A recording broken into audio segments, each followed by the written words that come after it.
Faye, and welcome back to my YouTube channel. This is a space where we talk all things, insert shameless plug, op shop villains. So it's about thrifting, which is my passion, sustainability, ethical, conscious fashion, clothes that create change, that are good for people and planet. So just recently on Instagram, some girls and I in the thrifty community did an awesome sustainable style challenge called High Fashion Halloween. So the premise of it was to really encourage the community to stop before they shop, think about what's languishing in their closets and how they could reimagine that into amazing costumes, new to them ideas and concepts for really reimagining what's already in existence. So Halloween has passed now, but this challenge has stayed with me because it really reminded me and reiterated how good style challenges and just exploring your closet and your wardrobe in general can be. Not only is it really fun, it ignites your inner child and really encourages you to play, which I think is so important no matter your age. And it also just really helps you to get savvy and creative and to ask yourself questions before you get whipped up into the need or the thinking you need to consume and buy new things. You really don't. I mean, I do still buy new things when I really love them, but I try to be really mindful about it and use what I've got first. And so this challenge just really reiterated that concept to me. So I thought for today's video, I would break down the Halloween outfits that I put together because occasion aside, Halloween aside, these are elements that I will totally be using and have used in all of my outfits, no matter the occasion. These are timeless ideas, timeless tips and tricks. I'm going to give you 5 of them. We're going to look at each outfit and I'll break it down and inject some of those tips in there. So let's dive in to the wisdom that is sitting right there in our wardrobes. Okay, so the first prompt in the High Fashion Halloween Challenge was Gothic Victorian. And I loved this one because, again, it really wasn't about a full-on costume for me. It ignited some of the things that I already have in my personal style expression. And I'm definitely going to do a video about that soon because I have a style mantra that really helps me get dressed and it's really helped my personal style. But I think it was amazing as well because it just took me on this educational deep dive into fashion history. So that's my first tip.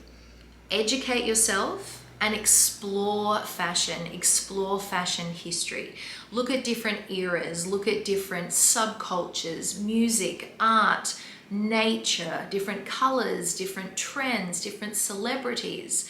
Just explore, ask questions and dive into the deeper elements of fashion because fashion is so cerebral. It's such a beautifully intelligent genre and it can teach us a lot, not only about what's going on in the world or has gone on in the world, but it can really help you to tap into your own expression and to reconnect you to your clothes, which is so important because we really have lost a lot of that connection. So by diving into history and exploring fashion from that perspective, it's such a great way to become buddies with your pieces again.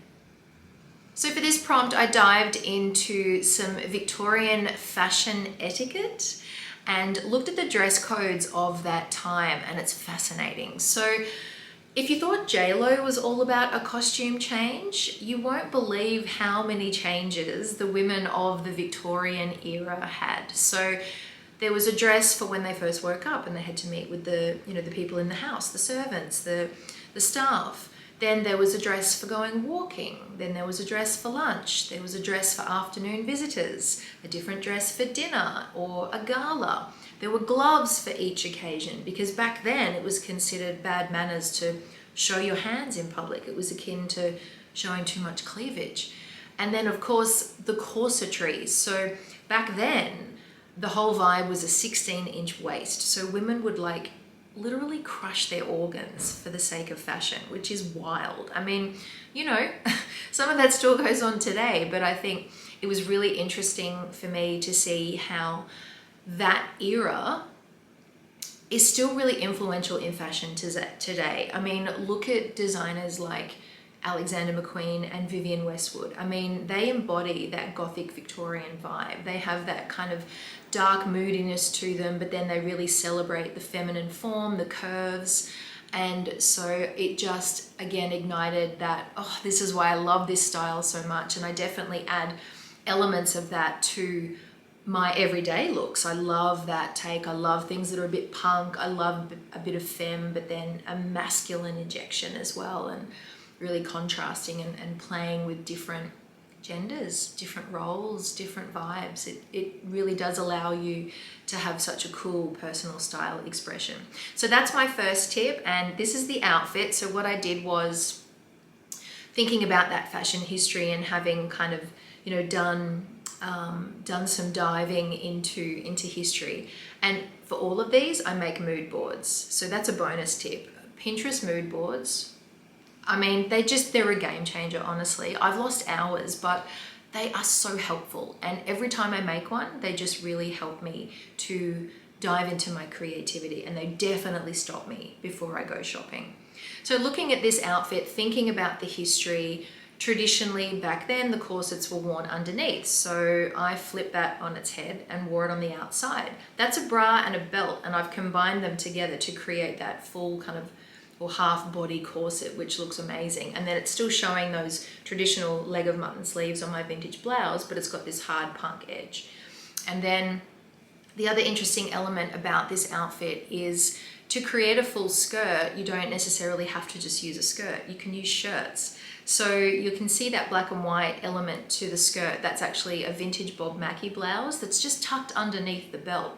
And I've done this before with my husband's white button downs as well. I've created a full skirt. So I just tuck the collars over a belt, wear a modesty skirt underneath, but tuck the collars, like fold the collars over the belt. Then you've got this incredible full skirt. So just because a garment has a traditional function doesn't mean it has to stay that way. Okay, my second takeaway, my second tip for you guys is contrast, texture, and cinch. So it's kind of 3 tips in one, but the concept of contrast, great texture, and cinching.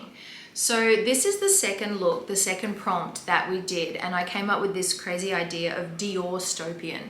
So taking the beautiful fashion house Dior, that classic high-end tailoring, especially from the 1950s. So in the 1950s, Christian Dior released the new look, which was such an iconic and transformational time in fashion for women. So they just emerged from the war. Everything was rationed, including clothing and fabric.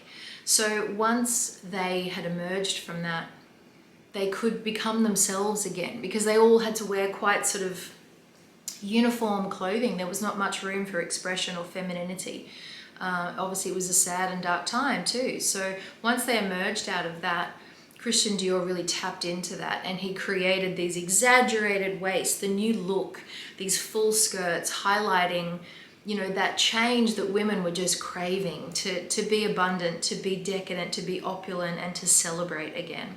So I wanted to tap into that, but also tap into this concept of dystopia and cyberpunk.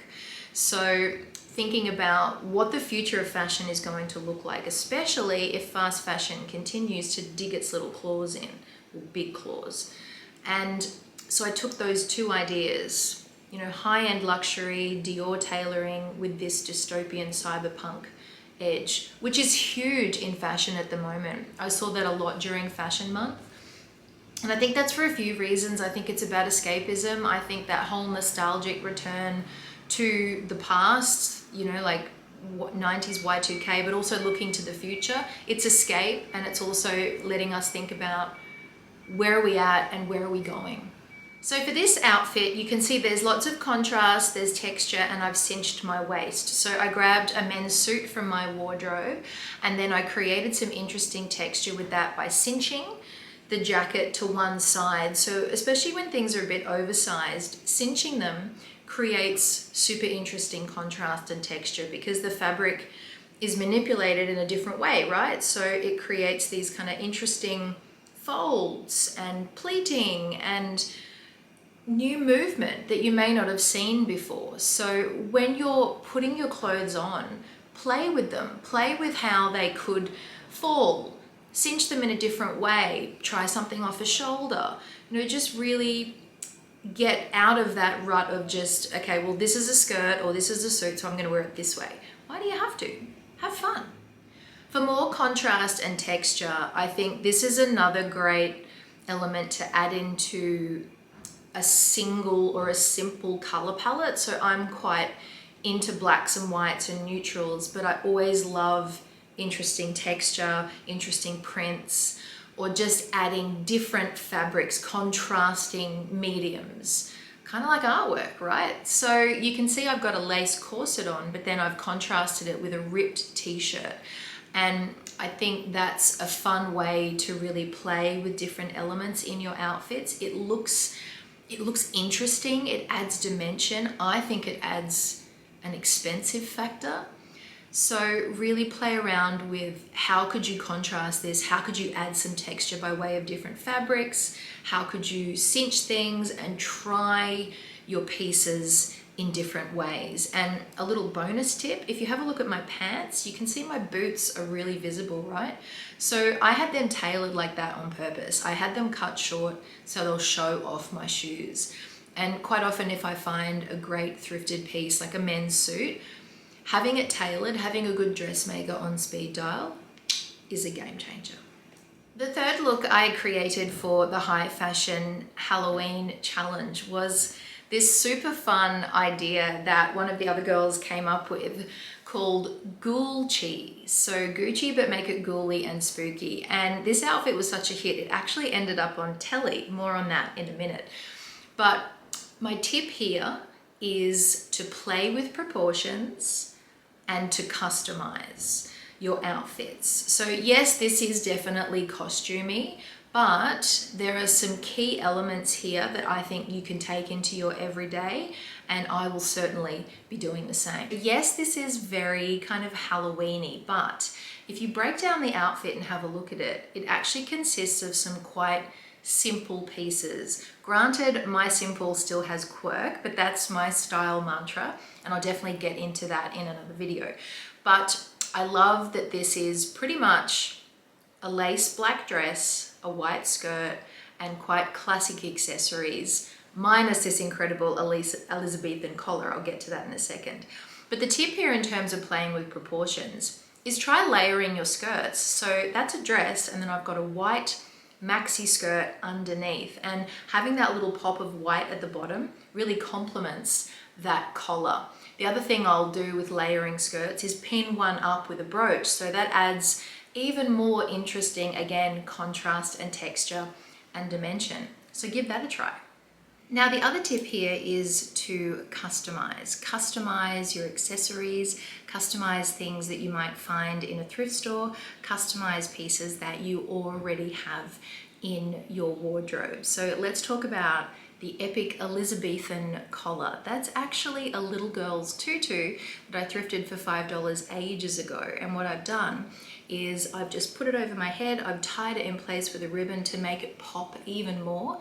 And it gives that real kind of Ghoul-chi aesthetic. And if you look at my mood board, you can see that a lot of the Gucci looks that go down the runway definitely have a very quirky Halloween vibe. So it was the perfect costume. And that tutu I've actually used before. I used it when I launched my book. I wore it as a shoulder embellishment. So she's already been living her best life. And with my sunglasses, I added a spider brooch just using a rubber band. So you could do that with anything. Like you could do it with a brooch, you could do it with a little flower, just to add something interesting to an item. It doesn't necessarily have to be a costume. And that was temporary, but you could do it as like a long-term thing as well, using a glue gun if you wanted to add crystals or anything interesting like that. I took that theory and used it on another costume because my husband and I went to a honky-tonk Halloween, and I had a gorgeous Batgirl corset that I'd thrifted. So I was like, how do I make it cowboy but still have that little bit of Batgirl in there? So I thought about Batgirl as if she was going to sing in a honky-tonk band. So I added, in this case, a bat to my sunglasses. And just those elements, accessories, and embellishing them are powerful, and it's a great way to explore your personal style. So that is it, my love. I hope those tips were helpful. I hope you took some notes, and I hope you can apply it to what you have in your wardrobe. I really do hope that you can tap in to the wisdom that is just waiting amongst your clothes to teach you, to educate you, to inspire you, and to really encourage you to innovate and reimagine what is already in existence. I'll see you again really soon for the next one. Mwah.